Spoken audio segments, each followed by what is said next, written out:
இன்றைக்கு மக்களின் மனம் எப்படி இருக்கும் என்பதே புரியவில்லை.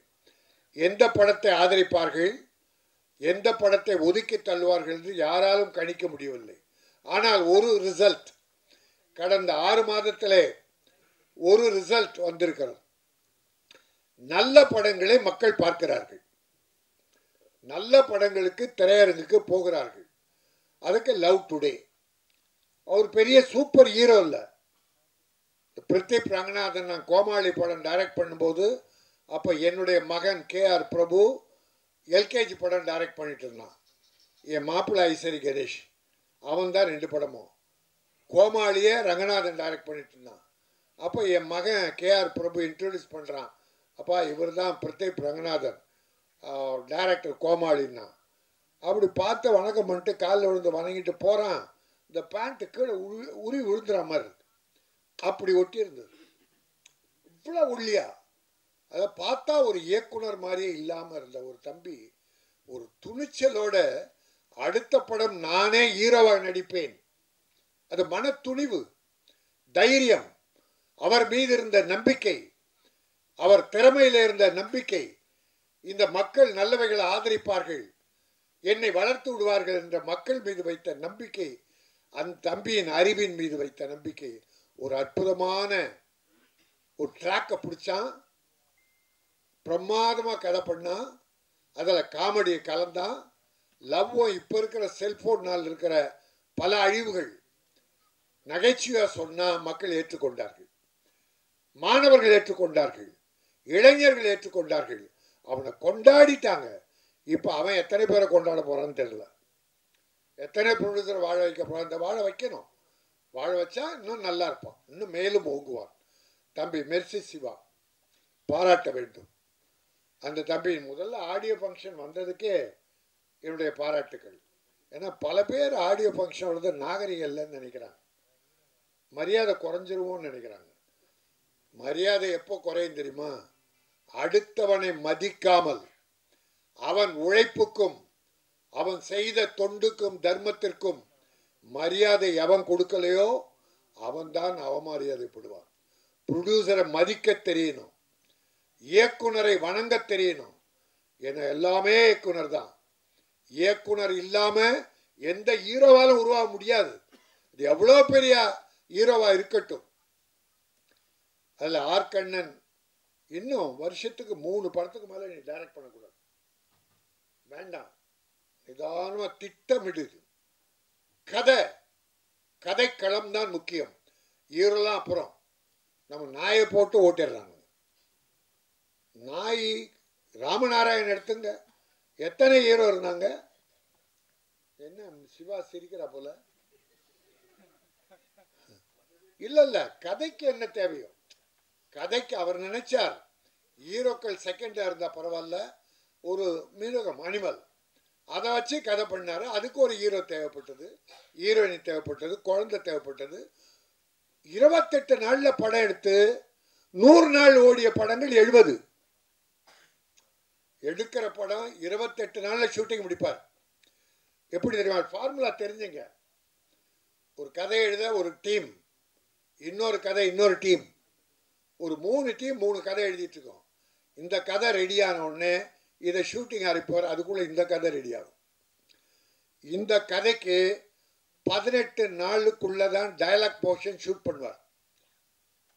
18 to 20 days டயலாக் போர்ஷன், அதுக்கு மேலே ஷூட் பண்ண மாட்டார்.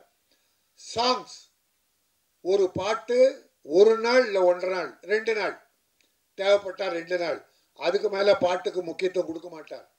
ஃபைட் 1 நாள், அவர் ஃபைட் எல்லாம் வச்சு படம் ஓடலை. ஆக இப்படி 28 நாளில் படத்தை முடிப்பார், ரிலீஸ் பண்ணுவார். 100 நாள் ஓடும். எத்தனையோ படங்கள், மிகப்பெரிய சாதனை படைத்தவர் ராமண்ணா.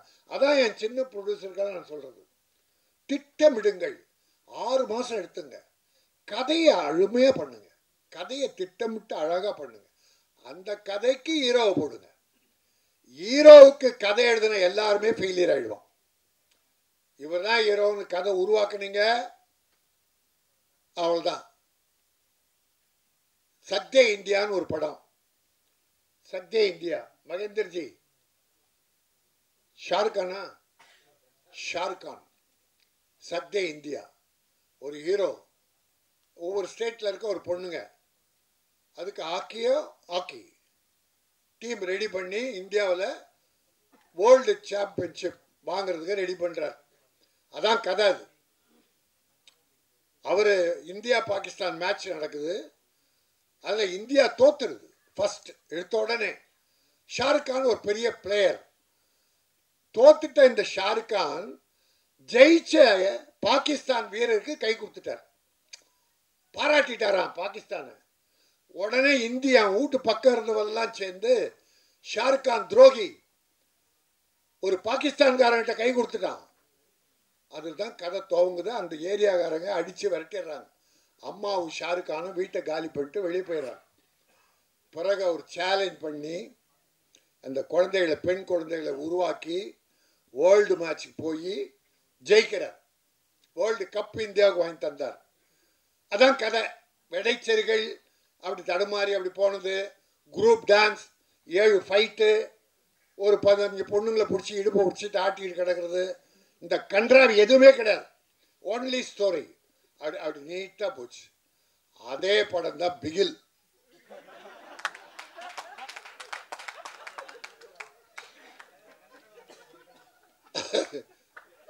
அது ஹாக்கி, இது ஃபுட்பால். ப்ரொடியூசர் எட்டி வச்சுட்டானுங்க. பாலா நினச்சிக்கிட்டு ப்ரொடியூசரை நிமித்து, அது பெரிய கம்பெனி அகோரம், அதனால கொஞ்சம் சமாளிச்சாங்க. 5000 பேர் ஜூனியர் ஆர்டிஸ்ட், அதில் என்னென்ன 10% கமிஷன். ஏன் அவ்வளோ போட்டான்னா, சார் அவுட்டோர் யூனிட்டில் 10% கமிஷன் வாங்குறான் சார் டைரக்டர். இந்த கோட்டீஸ்வர படம் எடுக்கிறாங்களா அந்த டைரக்டர் சிலர், அவுட்டோர் யூனிட்டில் 10%.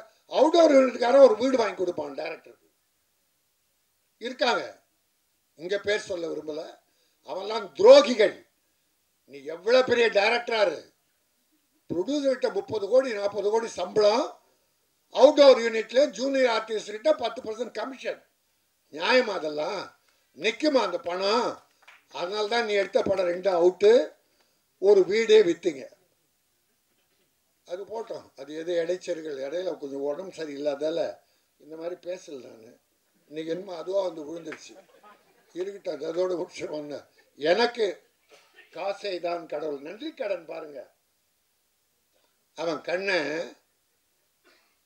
தேங்க்ஸ் டு த லெஜெண்டரிஸ், அந்த ஜாம்பவான்கள், அந்த காலத்தில் இந்த படங்களை, வெற்றி படங்களை எடுத்த ஜாம்பவான்கள் நன்றி கடனாக முத்துராமன், ஸ்ரீகாந்த், கோபி, டைரக்டர் கோபியா, ஏவிஎம் சித்ரா கோபியில், ஏவிஎம் MS விஸ்வநாதன், பாடல் எழுதிய வாலி, எல்லாரையும் படம் போட்டார். மெர்சி சிவா படம் போடல. அவன் தப்பானவனாக இருந்தால் கோச்சிங் போயிட்டு இருப்பான். மெர்சி சிவா உண்மையிலே தப்பான தம்பியாக இருந்தால் ஏன் படம் எங்கே போடல கேட்டு கோச்சிக்கிட்டுல நியாயம் இருக்கும். ஆனால் இல்லை, வந்து மரியாதை கொடுத்து உட்கார்ந்து உங்களை மதித்து உட்கார்ந்து வாழ்த்த வந்திருக்கிறார், வாழ்த்தினை பெற வந்திருக்கிறார். ஆக நான் எல்லோரையும் வாழ்த்துகிறேன். இதில் இந்த படம் வெற்றிக்கு பாடுபட்ட அத்தனை கலைஞர்கள், நடிகர்கள், இயக்குனர், டெக்னீஷியன்ஸ் அத்தனை பேரையும் வாழ்த்துகிறேன். நீங்கள் நல்லா இருக்கணும், மேலும் மேலும் வளரணும். இந்த படம் வாங்கிய ரிலீஸ் செய்கிற அருமை தம்பி ஜெயகிருஷ்ணா நல்லா இருந்தால் இன்னும் 10 படம் பண்ணுவார். இந்த படத்துக்கெல்லாம் தியேட்டர் எடுக்கிற மீனாட்சி சுந்தரம் என் தம்பி, அவருக்கு ஒரு ராசி உண்டு. கோமாளி படத்தை வாங்கினார் என் மச்சான், ஐஸ்வரி வேலை படத்தை தியேட்டர் எடுத்தார், நல்லா போச்சு. LKG என் பையன் டைரக்ஷன் படம், அதுவும் நல்லா போச்சு. காசை தான் கடவுளடா, காசை கொட்டும், பெட்டியை திறந்து வச்சுக்கோ, உனக்கு கடன் இருந்தால் அடைஞ்சிடும்.